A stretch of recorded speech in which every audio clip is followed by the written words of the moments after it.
It is Wednesday, the 12th day of April 2023. Welcome to Primetime News here on KUTV.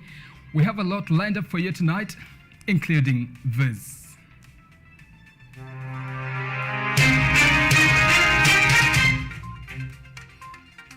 President William Ruto announces changes in the National Police Service. Douglas Kanja becomes the new Deputy Inspector General. Interior CS Kithure Kindiki becomes the first cabinet secretary to appear before the National Assembly plenary since the amendment of standing orders. 19-year-old student nurses injuries following an assault by teachers after being found in possession of an examination material. And illegal consignment of cigarettes worth 32 million nabbed in Kahawa West following a tip-off from a whistleblower.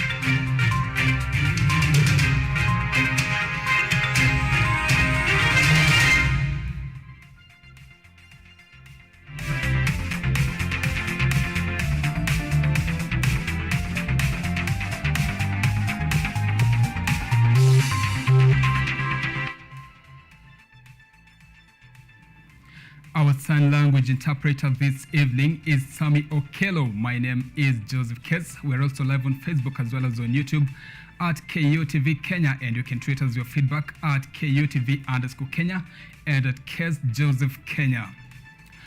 Now, President William Ruto has appointed the former GSU Commandant Douglas Kanja as the Deputy Inspector General of the Kenya Police Service. This comes after the National Police Service Commission Chairperson Eliud Kenothia handed the official recommendation report on the recruitment of Deputy Inspector General to the President.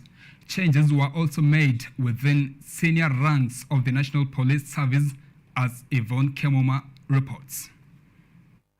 After President William Ruto officially received the recommendation report by the National Police Service Commission on the recruitment of Deputy Inspector General of the Kenya Police Service, President William Ruto has now appointed the former GSU Commandant Douglas Kanja as the Deputy Inspector General of the Kenya Police Service to replace his immediate predecessor, Edward Mbugua, who is now retired.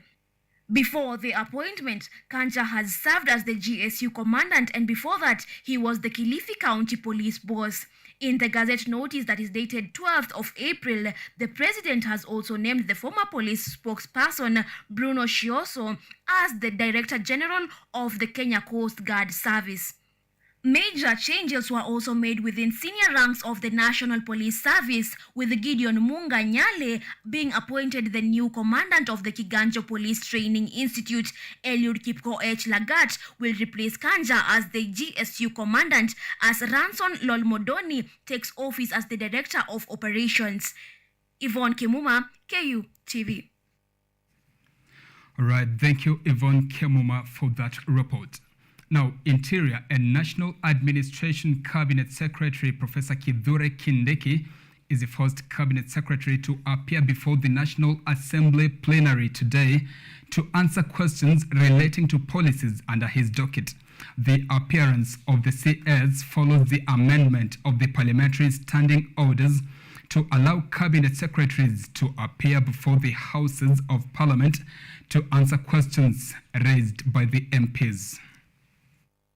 The appearance of Interior Cabinet Secretary Kithure Kindiki today at Parliament follows after the amendments of standing orders made yesterday in the August House, allowing Cabinet Secretaries to physically appear before the House to answer questions raised by members of Parliament. Minister Professor Kithure Kindiki, welcome to the House of Parliament.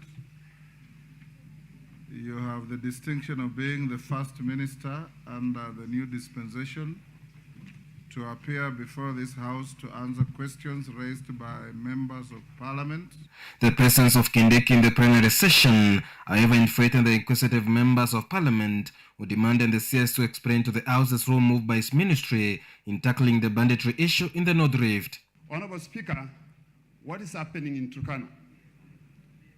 We have experienced rampant raids, which we cannot explain the intention of these raids. I'm sure it's being briefed every day that people are being killed by the bandits who come to displace people in their homes.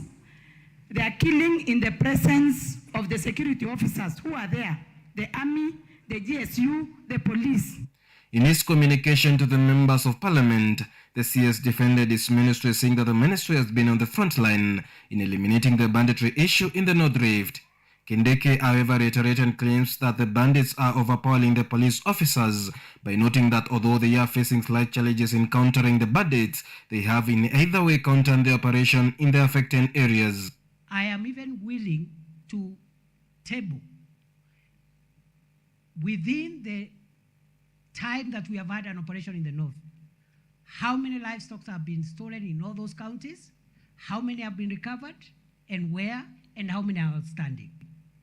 We have not made full recoveries, and the reason is simple, that as soon as a raid is successful, the criminals divide the livestock into small numbers, 5, 10, so the recovery process is a bit slow.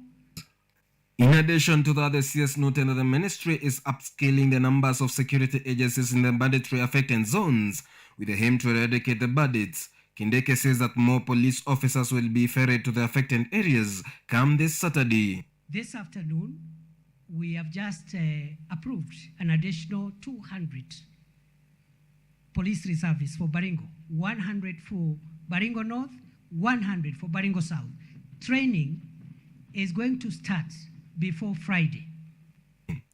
As the Interior Cabinet Secretary Kithure Kindeke made his debut today in Parliament plenary session, other Cabinet Secretaries are now expected to appear for questioning in the Parliament. James Mureke Mwenda, KUTV. Now, moving on, Laikipia County Women Representative Jen Kagiri presented a bill in Parliament recommending the Kenya Power and Lighting Company to reduce the cost of electricity in Kenya. The members of Parliament have called upon the Departmental Committee on Energy to undertake an inquiry into the operations of Kenya Power and submit a report on factors affecting the cost of electricity.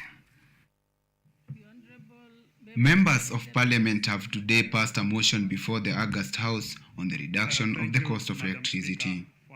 The motion before Parliament was moved by Laikipia County Women Representative Jane Kagiri, in which she pointed out that Kenya Power has entered into a power purchase agreement with both Kenyan and independent power producers, which makes it procure electricity from them at unregulated rates. I spoke of the deeds and misdeeds of KPLC. Today, a lot has been raised about the connection problem, where people apply for transformers and they have to know somebody for those transformers to be installed. During my research, Madam Speaker, I even got to learn that Kenya Power and Lighting Company connects people but doesn't install a meter. So these people have somebody coming around their houses to collect money every month, and those are the losses I was speaking about.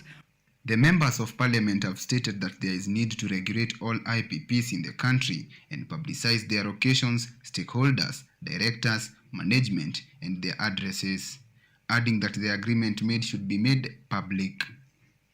The MPs also called on the Departmental Committee of Energy to investigate the performance of Kenya Power in relation to contracts made with the independent power producers, issues affecting the cost of electricity, including excessive dependence on independent power producers, and solutions on the cost of electricity. The cost of maintaining some of these corporations is what is causing the power bills to go up.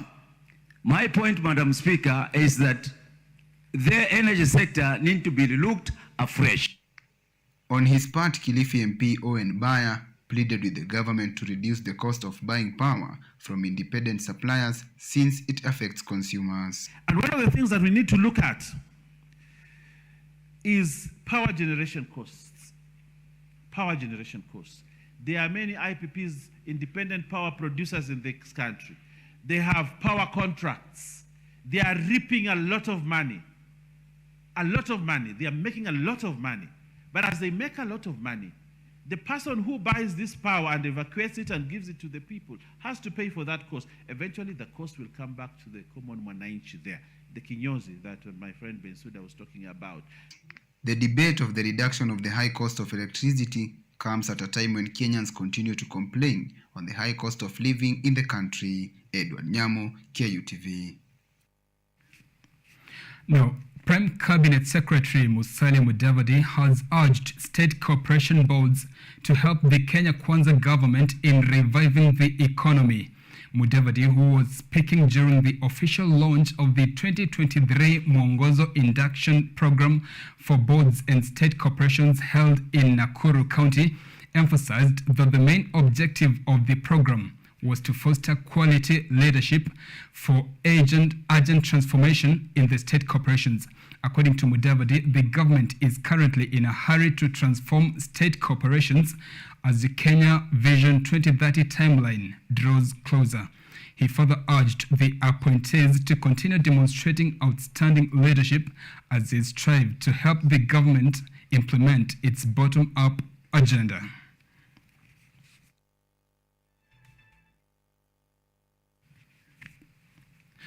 Now, a Form 4 student at Nyabisia Secondary School in Kisii County is nursing injuries in his private parts after an alleged assault by his teachers. The 19-year-old student is said to have been thrown out of an exam room after being found in possession of a business paper exam material, which led to the brutal punishment. Police in Kisii County are hunting for 4 teachers and a security guard from Nyabisia Secondary School following an alleged assault that saw a 19-year-old student sustain injuries on his private parts. According to Kelvin, which is not his real name, his predicament started on Sunday last week when he was found with an exam material while sitting for his business paper. Hapo ndio alichukua hatua akanitoa nje ya examination room akaanza kuniadhibu. Na mimi nilimkataza silali chini kwa maana alikuwa ameshikilia kebo ya stima mikononi mwake. Hapo ndio walimu wenzake waliingilia wakaanza kunisukuma kwenda kwa ofisi.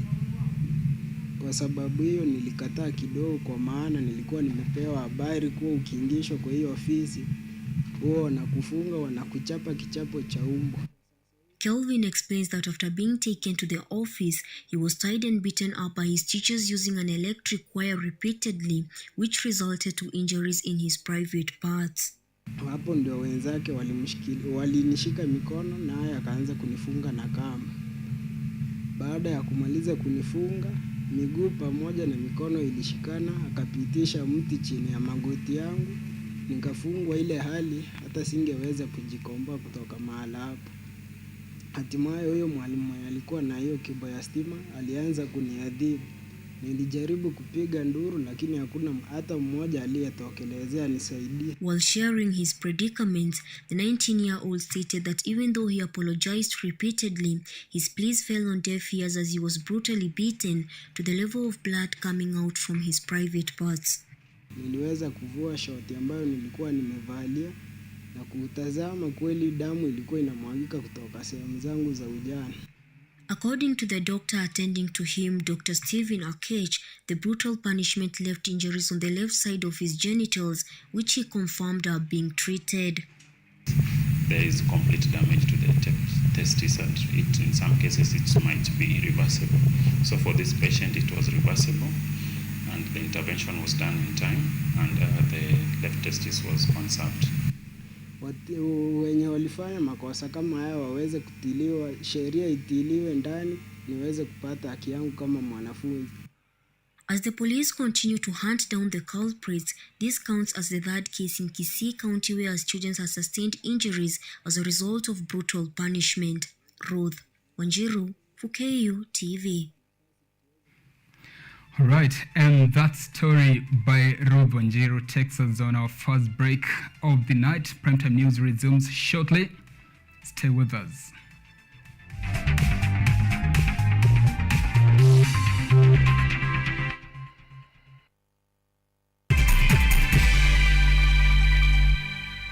Are you an aspiring media practitioner, a graduate, or you just want to advance your skills in television production? Then welcome to Kenyatta University, where education meets innovation. KUTV, the premier university television station in Kenya, is now offering short courses in TV studio, field technical operations, and video editing. Through these courses, you will acquire hands-on skills on camera operations, media production, lighting techniques, audiovisual editing, and sound and visual control, and how to operate key equipment in modern TV control room. Enroll today at KUTV and discover your full potential in cutting-edge TV broadcasting. Graduates of these courses will receive professional certificates. For more information, visit our offices at KUTV Studios or call us on 020-870-4252 or 020-870-4255 or SMS us on 0739-110-544. KUTV, a new experience.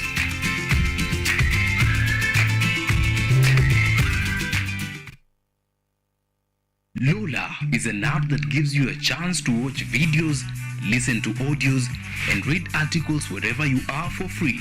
Motivational stories, dramas, campus life, technology, lifestyle, adventure, sports, academics, jobs, entertainment, and more. Download Lola now on Play Store. All you need, you got Lola.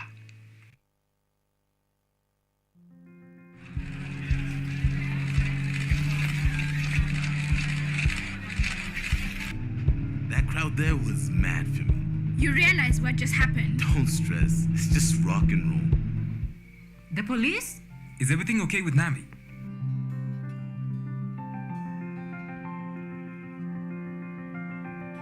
Geoffrey, I'm afraid I have some bad news. The investors decided to pull out of the deal, stating that your family scandal will make a mockery of their image.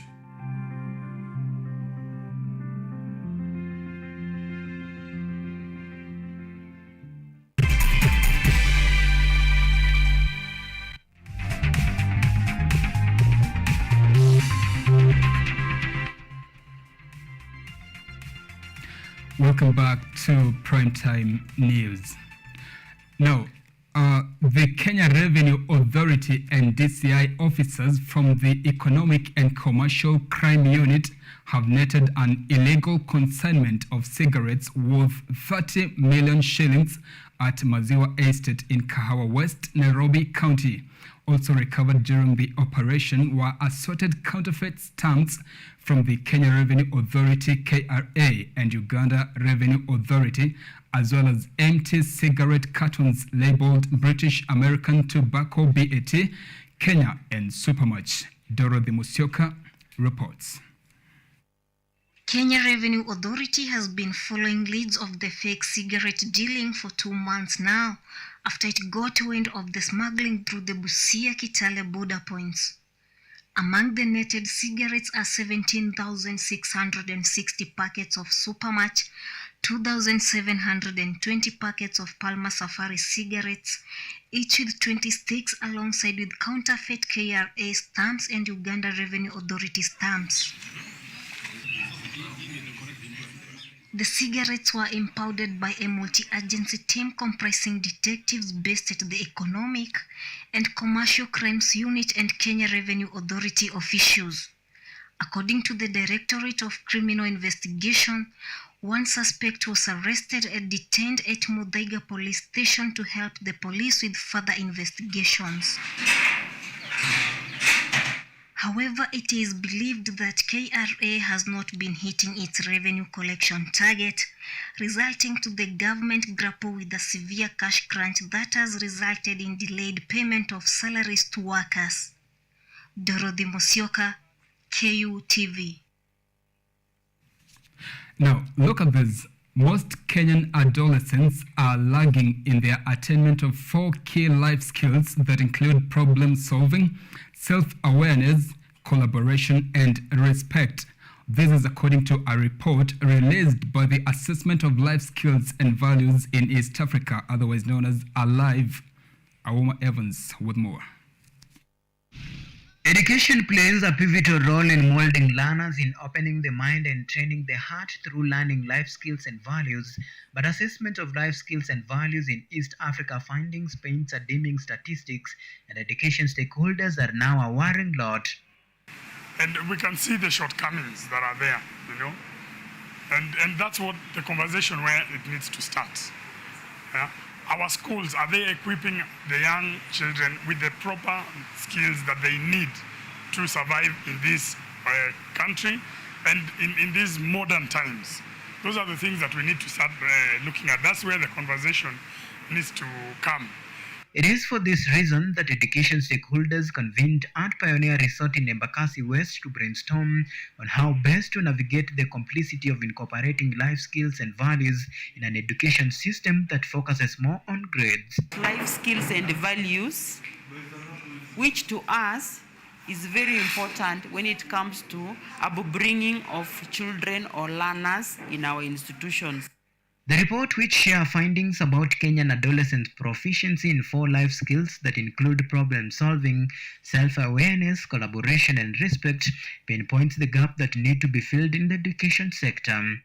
We are looking towards learner support programs like parental empowerment and engagement, where everyone is supposed to be an active partaker to ensure that our learners not only acquire knowledge, skills, and attitudes, but they also move on as persons with integrity, people that can be trusted, people that have really the aspiration of the society and the country at large. In their findings, out of 17,276 adolescents aged between 13 to 17 years old from 14,197 households, only a handful can identify a problem and solve it.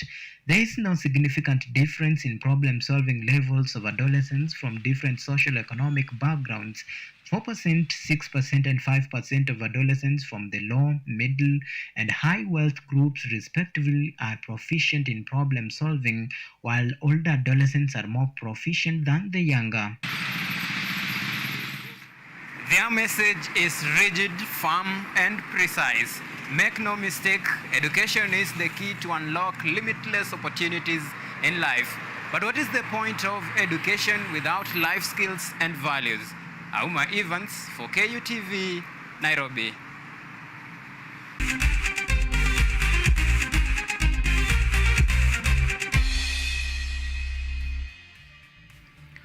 All right, let's take a look at what is happening in the world of sports. Now, the Football Kenya Federation FKF Premier League was back in action today with 6 matches on the card. League leaders Gor Mahia extended their lead at the top of the table after beating Bandari at the Mbaraki Sports Ground 2-1, while Tusker FC continued to pile the pressure on Kogalo after winning convincingly 2-0 against Mathare United at the Ruaraka grounds. Nairobi City Stars are still in danger of being relegated after losing 4-2 against Kenya Police FC at the Police Circle Stadium, while Kakamega Homeboys beat Kariobangi Sharks 3-1 to bag all 3 points. These results mean Gor Mahia remain at the top with 52 points, 4 points above second-placed Tusker, who have a game in hand. Nzoia Sugar and KCB round off the top 4 with 45 and 42 points respectively.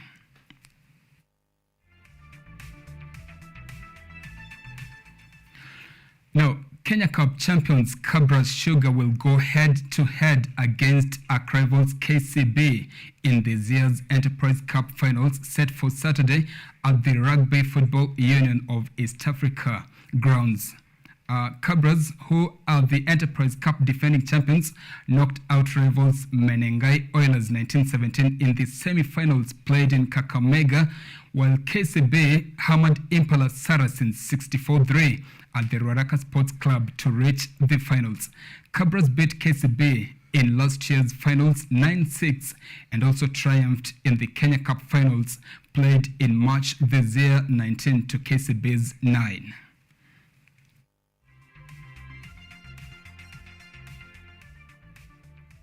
Now, finally, Manchester City produced a masterclass performance in the UEFA Champions League clash after outclassing Bayern Munich 3-0